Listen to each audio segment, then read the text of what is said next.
Kërkesat për dorëheqjen e Ramadan Mujës nga posti të parit të Prizrenit, tash tutje nuk do të shprehen në formë të protestave klasike, por përmes debateve me qytetarët. Grupi qytetarëve aktiv të Prizrenit kanë paralajmëruar këtë ndryshim me që sipas tyre, kryeministri Thaçi po i bën presion Mujës që të mos jap dorëheqje. Mirë po këshilltari Mujës thotë se atë e mban në post fitoria në zgjedhjet elektorale. Grupi i qytetarëve aktiv për Prizrenin kishin paralajmëruar se të premten do të vazhdojnë me aksionin protestues duke filluar nga ora 8 e mëngjesit para shtëpisë së bardhë, me kërkesën për dorëheqjen e kryetarit Muja. Mirë po në vend të protestës, ata lajmëruan ndërprerjen e protestës në formën e drejtanishme dhe vazhdimin e kërkesave të tyre në formë të debateve publike me qytetarët. Irim Krasniqi nga grupi i qytetarëve aktiv për Prizrenin tha se këtë ndryshim po e bëjnë me që si shta ai të enjtën brëma është parë edhe njëherë se kryeministri Thaçi po i bën presion Mujës që të mos jap dorëheqje.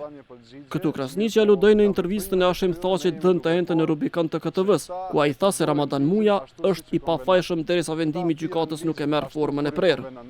Kemi dalë sot këtu për t'ju treguar se protestën që e kemi thirrë për sot nuk do ta mbajmë, për shkak se mbrëm në një prononcim të kryeministrit Thaçi, ne edhe njëherë kemi konfirmuar atë që kemi thënë edhe ditëve kalume, se është kryeministri Thaçi ai që me presionin e tij po e mban të dënuarin Muja në postin e kryetarit, ndërsa sa i përket moralit të Ramadan Mujës, ne duhet ta themi një gjë.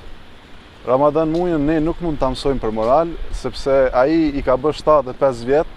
Dhe nëse për këto 75 vite nuk e ka mësuar se çka është morali, atëherë ne nuk kemi çka t'i themi. Ne do t'ju lajmërojmë për hapat në vazhdim dhe për forma të tjera të protestës. Edhe të premten grupi i qytetarëve aktiv për Prizrenin i bën thirrje prokurorisë që sa më parë të shqyrtohet padija për vendimin për vetpezullim të kryetarit Muja.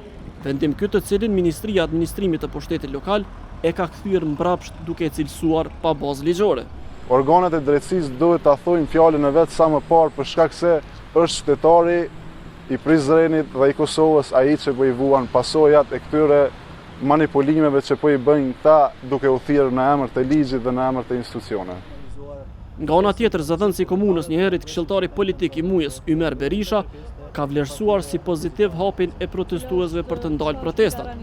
Berisha tha se kryeministri nuk e mban Mujën e askënd tjetër në postin e kryetarit.